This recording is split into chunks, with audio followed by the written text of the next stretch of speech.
की स्टार्ट में हमें एक 40 साल के आदमी को दिखाया जाता है जिसका नाम एंडी है।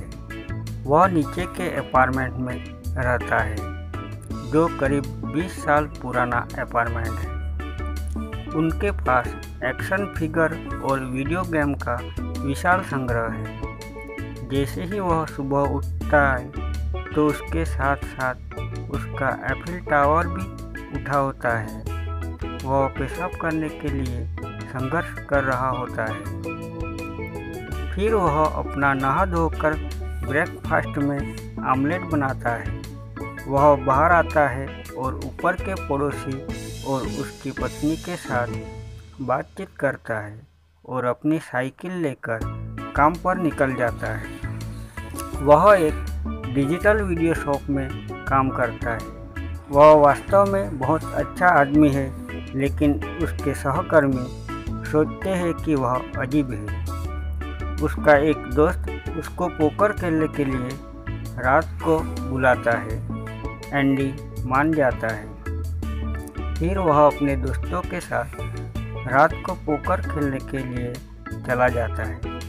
वह लोग पोकर खेलते समय डेविड, कैल और जे सेक्स लाइफ के बारे में बात करते हैं और वह लोग एंडी को भी फोर्स करते हैं अपनी सेक्स लाइफ के बारे में बताने के लिए, जहाँ पर एंडी अपने आप से एक सेक्स स्टोरी बनाता है और उनको सुनाता है। लेकिन कुछ टाइम बाद वह उसको पकड़ लेते हैं और उन सब लोगों को पता चल जाता है कि एंडी अभी भी वर्जिन है और वहाँ पर एंडी का मजाक बनाया जाता है।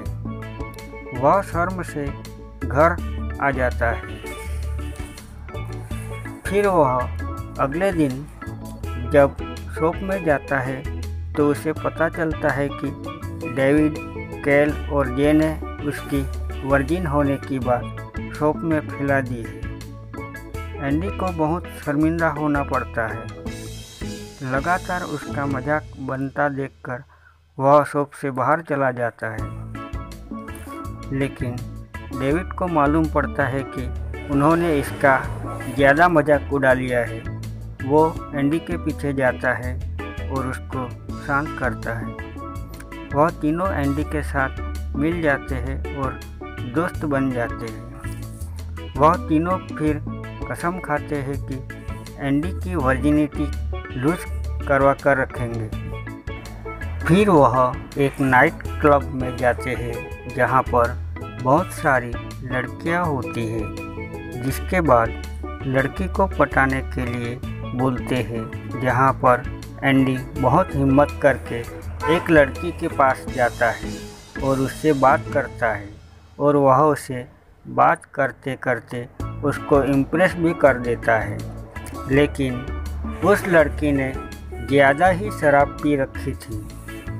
उसके बाद वह घर के लिए निकलते हैं, जहाँ पर वह लड़की कार ड्राइव कर रही होती है और वह ऐसी ड्राइव करती है कि एंडी की फट जाती है। फिर कुछ टाइम बाद जब वह दोनों किस करने वाले होते हैं तभी वह लड़की उनके मुंह पर उल्टी कर देती है। फिर अगले दिन जब वो शॉप में पहुंचता है तो वह अपनी दुख भरी कहानी सबको सुनाता है, तो सब लोग उसे फ्री का ज्ञान देते हैं। उस शॉप में एक लड़की आती है जिसका नाम ट्रिश है। फिर उसे एंडी के दोस्त उसके पास भेजते हैं। वह दोनों बातें करते हैं। ट्रिश अपना नंबर देती है और कॉल करने के लिए बोलती है। ट्रिश की सड़क पर एक छोटी सी दुकान है जिसका नाम है we sell your stuff on eBay. Andy nervous हो जाता है और अपने दोस्तों से एडवाइस मांगता है। सबसे पहले उसको अपना लुक चेंज करने के लिए बोलते हैं और उसे एक वैक्स पार्लर में ले जाते हैं जहाँ पर एक औरत होती है। एंडी को इतना ज़्यादा दर्द होता है कि वह उठकर चला जाता है। उसका दोस्त जे एंडी को यह भी कहता है कि उसे डेट के लिए पूछने से पहले उसे किसी और लड़की पर ट्राई करना चाहिए, जिससे ट्रिश के पास जाने के बाद उसका बेइज्जती ना हो। अपने बगल वाले स्टोर में काम करने वाली एक लड़की के पास ले जाते हैं। वहाँ भी वह नाकामयाब हो जाता है। उसके बाद एंडी डेविड के पास जाता है। डेविड अपना सारा कलेक्शन दे देता है। फिर अगले दिन वह तीनों एक जगह पर लेकर जाते हैं जहाँ पर लड़का लड़की एक दूसरे के लिए पार्टनर ढूंढते हैं। यहाँ भी वो फेल हो जाता है। वहाँ से आने के बाद वह तीनों एंडी के लिए फिर से एक प्लान सोचते हैं। यहाँ पर वह तीनों के लिए एक कॉल बुक करते हैं, लेकिन एंडी की किस्मत में नहीं, क्योंकि वह गे होता है। एंडी भागकर चला आता है। अपने दोस्तों के प्लान से तंग आकर वह ट्रिश के पास जाता है। वह दोनों डेट पर चले जाते हैं। इसके बाद वह दोनों सेक्स करने वाले होते हैं, जहाँ पर उसकी बेटी मार्ला आ जाती है।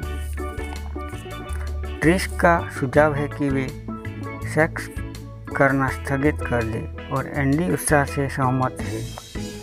वे अपनी 20वीं तारीख तक दूर रहने का फैसला करते हैं। उसी बीच मार्ला जिद करने लगती है कि उसको भी अपने बॉयफ्रेंड के साथ सेक्स करना है। एंडी मार्ला को सेक्सुअल हेल्थ क्लिनिक में ले जाता है। एक दिन ट्रिश एंडी के अपार्टमेंट में जाती है और उसे पोर्न का एक संग्रह मिलता है जो एंडी के एक दोस्त ने उसे दिया था। ट्रिश विश्वास नहीं कर सकती कि एंडी किस तरह का सनकी है। वह वहाँ से निकल जाती है। एंडी उसका पीछा करता है, लेकिन उसका एक्सीडेंट हो जाता है। ट्रिश वहाँ पर आती है तो एंडी स्वीकार करता है कि वो वर्जिन है। वो दोनों प्यार का इजहार करते हैं। अगले दिन उसकी शादी का दिन। अंततः वह पहली बार यौन संबंध बनाने में सफल होता है। यहाँ पर मूवी का सुखद अंत होता है।